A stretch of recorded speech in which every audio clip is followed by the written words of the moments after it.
প্ৰথম পিতৰ 5 অধ্যায় 8 পদত আমি এনেদৰে পঢ়িবলৈ পাওঁ, সচেতন হৈ থাকা আৰু পৰদে থাকা, তোমালোকৰ শত্ৰু শয়তানে গুজৰি থকা সিংহৰ নিচিনাকৈ কাক কেনেকৈ গ্ৰাস কৰিব পাৰে তাৰ উপায় বিচাৰি ফুৰিছে।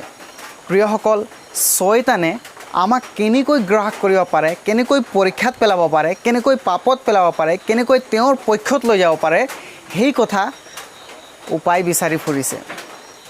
আৰু তেওঁৰ যি এই উপায়, বহুত ষ্ট্ৰেটেজি তেওঁ ইউজ কৰে, বহুত ৰণনীতি তেওঁ ইউজ কৰে, যাৰ পৰা নেকি আমাক ঈশ্বৰৰ পৰা দূৰ লৈ যায়।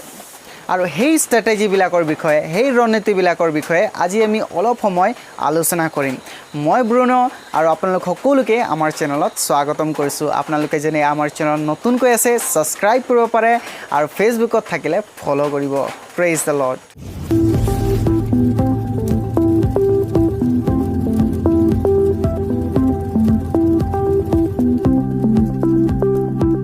প্ৰিয়সকল, আজি আমি কিছুমান ষ্ট্ৰেটেজিৰ বিষয়ে আলোচনা কৰিম।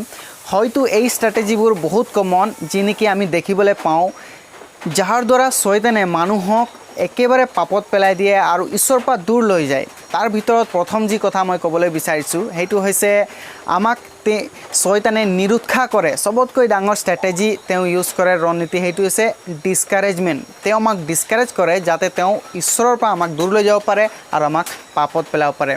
এতিয়া আমাক কেনেকৈ ডিছকাৰেজ কৰিব? হয়তো আমি ঈশ্বৰক নতুনকৈ পাইছোঁ, হয়তো আমি আগতে পাইছোঁ, কিন্তু আমাৰ জীৱনত মানিছোঁ হোৱা হেতুকে বহুত সময়ত আমি পাপত পৰি যাওঁ।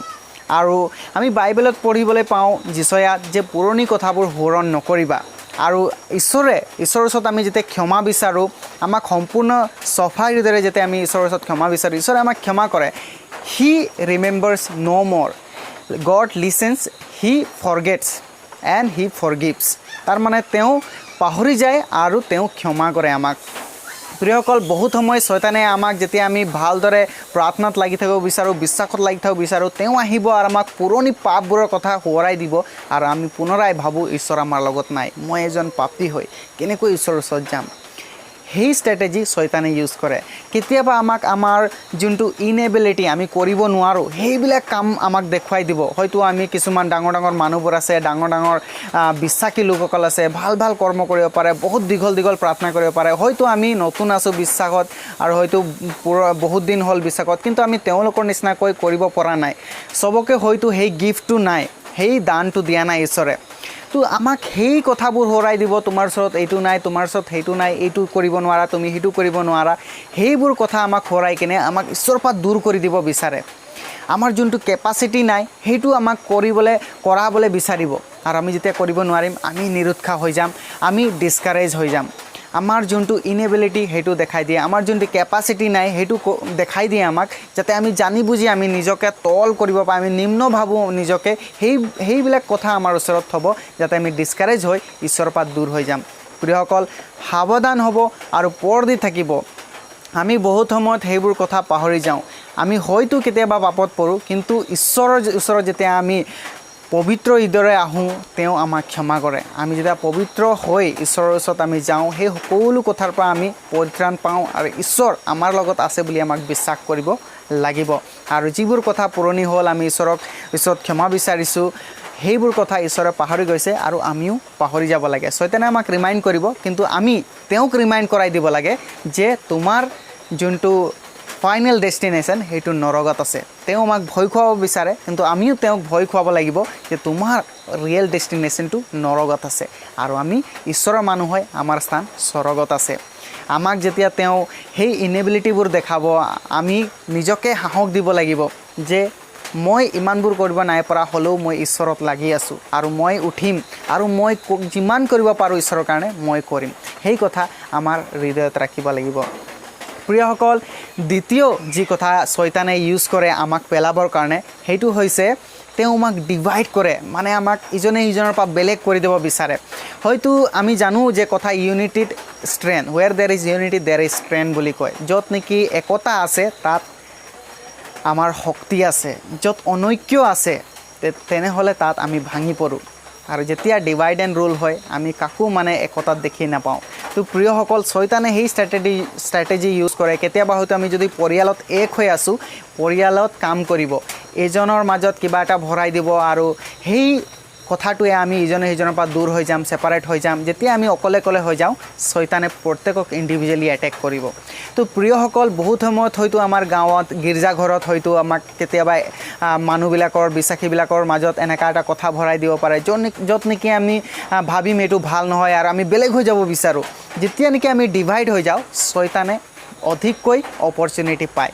প্ৰিয়সকল, যীশুখ্ৰীষ্টই প্ৰাৰ্থনা কৰিছিলে শিষ্যবিলাকৰ কাৰণে যে ঈশ্বৰ যি মানুহবিলাকক আপুনি মোক দিছে সেই সকলৰ মাজত ঐক্য হওক, লেট দেয়াৰ বি ইউনিটি। ঐক্যৰ কাৰণে ঈশ্বৰে যীশুখ্ৰীষ্টই প্ৰাৰ্থনা কৰিছিলে শিষ্যবিলাকৰ ঐক্যৰ কাৰণে, কাৰণ তেওঁ জানিছিলে যদি অনৈক্য হয় তেওঁবিলাকে কেতিয়াও মোৰ সৌবৰ্তা গোটেই পৃথিৱীত বিলাব নোৱাৰে। সেইকাৰণে তেওঁ ঐক্যৰ কাৰণে প্ৰাৰ্থনা কৰিছিলে। আজি যদি ঈশ্বৰে ঐক্যৰ কাৰণে প্ৰাৰ্থনা কৰিছিলে, আমি কিমান ইম্পৰ্টেঞ্চ দিয়া প্ৰয়োজন, ঐক্য হোৱা প্ৰয়োজন। যদি ডিভিজন আহে আমি দুৰ্বল হ'ম আৰু আমি কি হয় আমাৰ যোনটো ঈশ্বৰৰ লগত লাগি থাকোঁ তাৰ পৰা আমি পৰি যাব পাৰোঁ। তো প্ৰিয়সকল, মনত ৰাখিব, এইটো শয়তানৰ এটা ষ্ট্ৰেটেজি হয়, ৰণনীতি হয় আমাক দুৰ্বল কৰিবৰ কাৰণে। তেওঁ সদায় আমাক ডিভাইড কৰে আৰু আমাক ছেপাৰেট কৰে, অনৈক্য আনে আমাৰ মাজত। তৃতীয় যি কথা মই আপোনালোকক ক'ব বিচাৰিছোঁ সেইটো হৈছে আমাৰ মনত শয়তানে ডাউট আনে। যেনেকৈ আমি চাওঁ এডেনবাৰীত যেতিয়া নেকি শয়তানে আহিলে ইভক কৈছে, ঈশ্বৰে সঁচাকৈ এইটো ফল নাখাবলৈ কৈছেনে? ইভে ক'লে যে আমি বাৰীৰ সকলো ফল খাব পাৰোঁ, কিন্তু ঈশ্বৰে কৈছে এইটো গছৰ ফল খাব নোৱাৰা। শয়তানে আহিলে পৰীক্ষা কৰি কৈছে তোমাক সঁচাকৈ এইটো ফল খাবলৈ মনা কৰিছেনে? এটা ডাউট সোমাই দিলে, সঁচাকৈ কৈছেনে? তাৰপিছত পাপ সোমালে।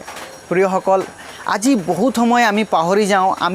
আমাৰ মনত ঈশ্বৰৰ বাক্যবোৰ আছে, আমি জানো ঈশ্বৰৰ বাক্যবোৰ আৰু আমি প্ৰাৰ্থনা কৰি আছোঁ, আমি বিশ্বাসত আছোঁ, কিন্তু বহুত সময় সেই শয়তানে আহিব, আমাৰ মনত এটা কথা সোমাই দিব, সঁচাকৈ এইটো হ'ব পাৰেনে? ঈশ্বৰে আমাক বাক্যত কৈছে যে তুমি যদি বিশ্বাসত লাগি থাকা তুমি পৰিত্ৰাণ পাবা শেষত। ঈশ্বৰে কৈছে তুমি মোৰ শক্তিৰে সকলো বস্তুৰ পৰা অভাৰকাম হ'ব পাৰিবা, জয়যুক্ত হ'ব পাৰিবা, কাৰণ মই জগতক জয় কৰিলোঁ আৰু তোমালোকো কৰিব পাৰিবা। কিন্তু শয়তানে আহি ক'ব তুমি বেমাৰত পৰি আছা, ঈশ্বৰ তোমাৰ লগত নাই, তোমাৰ এইটো সমস্যা হৈ আছে কাৰণ ঈশ্বৰ তোমাৰ লগত নাই। যেতিয়া আমি তেনেকুৱা ভাবোঁ ঈশ্বৰ আমাৰ লগত আছে আৰু কোনো সময় ঈশ্বৰ আমাৰ পৰা দূৰ নহয়, আমিহে ঈশ্বৰৰ পৰা দূৰ হওঁ। আমি সেইটো কথা সদায় মনত ৰাখিব লাগে। আমি যেতিয়া পাপ কৰোঁ নিজকে ফিল কৰোঁ যে আমি ঈশ্বৰৰ পৰা দূৰ হৈছোঁ, কিন্তু ঈশ্বৰ সেই ঠাইতে আছে।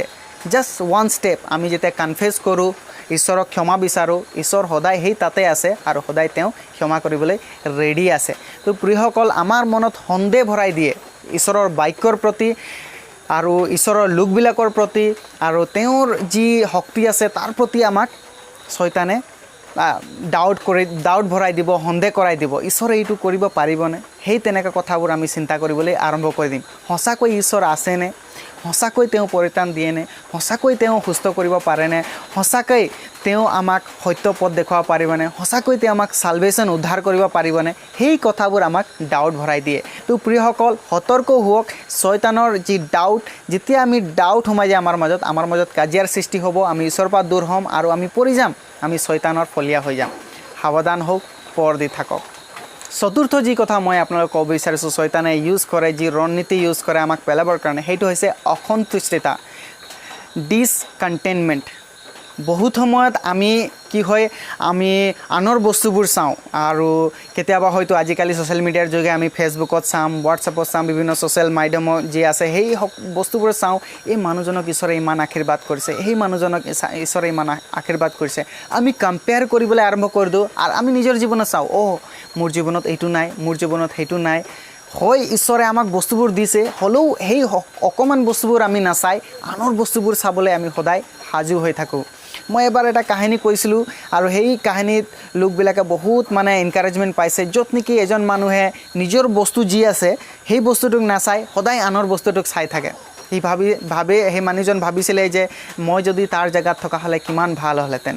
প্ৰিয়সকল তেনেকা নহয় ঈশ্বৰে আমাক ইনাফ বস্তু দিছে যাৰ দ্বাৰা নেকি আমি নিজকে কৃতজ্ঞ বুলি ভাবিব পাৰোঁ নিজকে গ্ৰেটফুল কৰিব পাৰোঁ কিন্তু আমি বহুত সময় কম্পেয়াৰ কৰোঁ আনৰ জীৱনৰ লগত সেইকাৰণে আমি অসন্তুষ্টাৰ অনুভৱ কৰোঁ ডিসকণ্টেইনমেণ্ট অসন্তুষ্টিতা হয় আমাৰ জীৱনত কাৰণ আমি লোকৰ লগত কম্পেয়াৰ কৰোঁ আমি ফেচবুকত ফটো এটা চাম কোনোবাই হাঁহি মেলি ফটো দিছে আমি ভাবিম তেওঁলোকৰ জীৱনটো কিমান সুখময় আমি লোকৰ ঘৰৰ ওচৰৰ পৰিয়াল চাম তেওঁলোকৰ ইমান ধনম্পতি ইমান সুখময় জীৱন যাপন কৰি আছে কিন্তু সেই সময়ত আমাক ভাবিব লাগিব আমাৰ জীৱনত ঈশ্বৰে কি দিছে আমাৰ জীৱনত ঈশ্বৰে কি দিছে আমি যে উশাহ নিশাহ ল'ব পাৰিছোঁ ঈশ্বৰে যে আমাক এসাঁজ ভাত দিছে সেইটোৱেই বহুত ডাঙৰ ব্লেছিং হয় আমাৰ জীৱনত এনেকুৱা বহুতবোৰ কথা আছে যাৰ পৰা নেকি আমি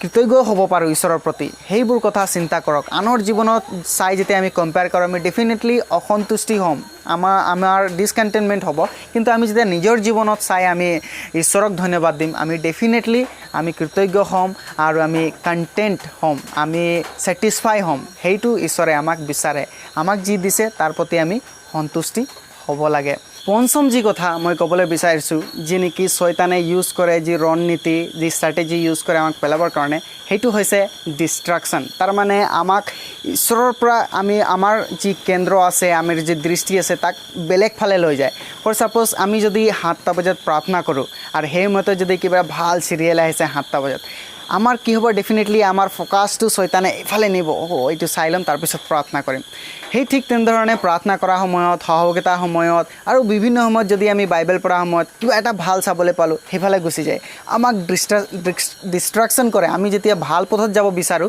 সেই সময়ত আমাৰ ওচৰত বেলেগ কিবা লৈ আনিব যদি আমি ৰাগিয়াল বস্তু খাই আছিলোঁ আৰু আমি এৰিব চেষ্টা কৰি আছোঁ ঈশ্বৰে আমাক সহায় কৰিছে এৰিবৰ কাৰণে আমি ভাল পথত যাব বিচাৰিছোঁ এই বাৰে বাৰে সেই বস্তুবোৰ আনিব আৰু আমাক ডিষ্ট্ৰাক্ট কৰিব ভাল পথৰ পৰা অঁতৰাই বেয়া পথত নিব বিচাৰে তো আমাৰ যি ভাল কেন্দ্ৰ আছে আমাৰ সেই সময়ত ঈশ্বৰক যদি আমি দৃষ্টি কৰি আছোঁ আমাৰ কেন্দ্ৰ সেই দৃষ্টি অঁতৰাই কিনে আমাক বেলেগ ফালে লৈ যায় যাতে শয়তানে তেওঁৰ ফলীয়া কৰিব পাৰে বহুত সময়ত আমি সেইবোৰ সতৰ্ক নহওঁ আমাক সতৰ্ক হ'ব লাগিব আমি যদি ভাল পথত যাব বিচাৰিছোঁ বহুত সময়ত আমাৰ পথত তেওঁ বিঘিনি জন্মাব আৰু আমাক ডিষ্ট্ৰাক্ট কৰিব বিচাৰিব সেই পথৰ পৰা আমাক বেলেগ পথ লৈ যাব বিচাৰিছোঁ ষষ্ঠ যি কথা শয়তানে ইউজ কৰে আমাক পেলাবৰ কাৰণে সেইটো হৈছে ডিচিপশ্যন তাৰমানে তেওঁ আমাক ঠগে কেনেকৈ ঠগে আমাক হয়তো ঈশ্বৰৰ বাক্যৰ পৰাই ঠগিব পাৰে আমি নাজানো সেইবিলাক কথা এতিয়া যীশুখ্ৰীষ্টৰ জীৱনতে চাওক যেতিয়া নেকি যীশুখ্ৰীষ্টৰ পৰীক্ষা হৈছিলে শয়তানে আহি ঈশ্বৰৰ বাক্যৰ পৰাই তেওঁক ঠগিব বিচাৰিছে তোমাক ভোক লাগিছে গম পাইছে এই শিলগুটিটো খোৱা পিঠা হৈ যাবলৈ ঈশ্বৰেতো কৈছে যে তুমি যদি বিপদত থাকা ঈশ্বৰে আহি তোমাক বচাব আৰু ঈশ্বৰৰ দূতবিলাকে আহি তোমাক বচাই ল'ব তেতিয়াহ'লে ইয়াৰ পৰা এই পৰ্বতৰ পৰা তুমি জাপ মাৰি দিয়া তেনেকুৱা কথাবোৰ কৈছে ঈশ্বৰৰ বাক্য জানে সেই সকলো কথা শয়তানে বাইবেলৰ পৰাই কৈছিলে তাৰপিছত এতিয়া যীশুখ্ৰীষ্টই কেনেকৈ তেওঁ ৰেচিষ্ট কৰিছে শয়তানক কেনেকৈ মানে দূৰ কৰিছে শয়তানক ঈশ্বৰৰ বাক্যৰ যোগেদি শয়তানে ঈশ্বৰৰ বাক্য জানে আৰু আজিও বহুত লোকসকল আছে ঈশ্বৰৰ বাক্যৰ যোগেদি মানুহক ভ্ৰান্ত কৰি আছে এতিয়া প্ৰস্পাৰিটি গস্পেল প্ৰিচাৰবোৰ আছে য'ত নেকি আপোনাক ঈশ্বৰে ধন দিব ৰূপ দিব আপোনাৰ সম্পত্তি হ'ব আপোনাৰ ভাল স্বাস্থ্য হ'ব সেইবিলাক কথাই অকল কৈ থাকে কিন্তু বেলেগ এটা ছাইডো আছে অকল যে আমি ঈশ্বৰক গ্ৰহণ কৰিছোঁ বুলি আমাৰ জীৱনত ভাল হ'ব তেনে নহয় ছাফাৰিঙো আছে আমাৰ জীৱনত তো বহুত সময় সেইবিলাক কথাও আমাক বাইবেলৰ পৰা শিকিব লাগিব ঈশ্বৰৰ বাক্যৰ পৰাই শয়তানে আমাক ডিচিভ কৰিব পাৰে ঠগিব পাৰে এটা তেনেকুৱা বহুতবোৰ লোকসকল আছে ফেক মিৰাকল মানে যিসকল এতিয়া বহুতবোৰ লোক আছে যিসকলে মানে আচৰিত কৰ্মবোৰ কৰে হয়তো বহুত সময়ত সেই সকলো কথা আমি ঈশ্বৰৰ বাক্যৰ দ্বাৰাই গম পাৰোঁ তেওঁবিলাকৰ শিক্ষা বেলেগ শিক্ষা দিয়ে আচৰিত কৰ্ম কৰে কিন্তু সেইবিলাক শিক্ষাটো বহুত বেলেগ বাইবেলৰ পৰা আমি তেওঁবিলাকৰ শিক্ষাৰ পৰা গম পাব পাৰোঁ যে এই সুস্থতাটো এই মিৰাকল এই আচৰিত কৰ্মটো শয়তানে কৰিছে তো আমাক বহুত সতৰ্ক হ'ব লাগে শয়তানে আমাক ঠগে আৰু সেই ঠগা সময়ত আমি যদি আমাৰ ঈশ্বৰৰ বাক্য আমি জানো তেনেহ'লে আমি বাচিব পাৰিম তো প্ৰিয়সকল এই ষ্ট্ৰেটেজিবোৰ শয়তানে ইউজ কৰে যাতে তেওঁ আমাক দূৰ কৰিব পাৰে প্ৰিয়সকল সতৰ্ক হওক পোহৰ দি থাকক প্ৰাৰ্থনা থাকক বিশ্বাসত দৃঢ় থাকক আৰু যেতিয়া যেনেকৈ আমি জানো আমি অন্তিম সময়ত চাগে আছোঁ আৰু এই অন্তিম সময়ত আমাৰ জীৱনত হয়তো বহুত পৰীক্ষা আহিব পাৰে আৰু শয়তানে আমাক সময়ে সময়ে পৰীক্ষা কৰিব পাৰে আৰু পেলাব বিচাৰিব পাৰে তেওঁৰ ফলীয়া কৰিব বিচাৰে কিন্তু যেতিয়া আমি ঈশ্বৰৰ বাক্যৰ লগত লাগি থাকিম আমি মথি 24 অধ্যায়ত পঢ়িবলৈ পাওঁ কি ঘটনাবোৰ হ'ব কোনোবাই আহি কিনে ক'ব সেই ইয়াত যীশুখ্ৰীষ্ট আছে ব'লা শুনো, কিন্তু আমাক সতৰ্ক হ'ব লাগিব। বাইবেলত কৈছে নাযাবা, আমি এনালাইজ কৰিব লাগিব, পৰীক্ষা কৰি চাব লাগিব সত্য হয় নে নহয়। কাৰণ আজিকালি এনেকুৱা বহুত ভুৱা প্ৰচাৰক সকলো ওলালে জগতত বুলি কৈছে, আৰু বহুত লোকসকল কাণ খজুৱা বাৰ্তা শুনিব শেষৰ দিনত, বহুত লোকসকলৰ বিশ্বাস চেঁচা হৈ যাব কৈছে। তো আমাক বিশ্বাসত লাগি থাকিবলৈ ঈশ্বৰৰ বাক্যৰ লগত লাগি থাকিব লাগিব। মই আপোনালোকক এনকাৰেজ কৰিব বিচাৰিছোঁ, বাইবেলৰ বাক্য পঢ়ক, প্ৰাৰ্থনাত লাগি থাকক। বহুত সময়ত আমি যেতিয়া আন লোকবিলাকৰ পৰা বাৰ্তা শুনো, আনৰ কথাবোৰ শুনো, এনালাইজ কৰক ঈশ্বৰৰ বাক্যৰ লগত সত্য হয়নে নহয়, তাৰ পাছতহে বিশ্বাস কৰক। মই বিশ্বাস কৰিছোঁ এই বাৰ্তাৰ দ্বাৰা আপোনালোকে আশীৰ্বাদ প্ৰাপ্ত হৈছে। ঈশ্বৰে সকলোকে আশীৰ্বাদ কৰক। Praise the lord.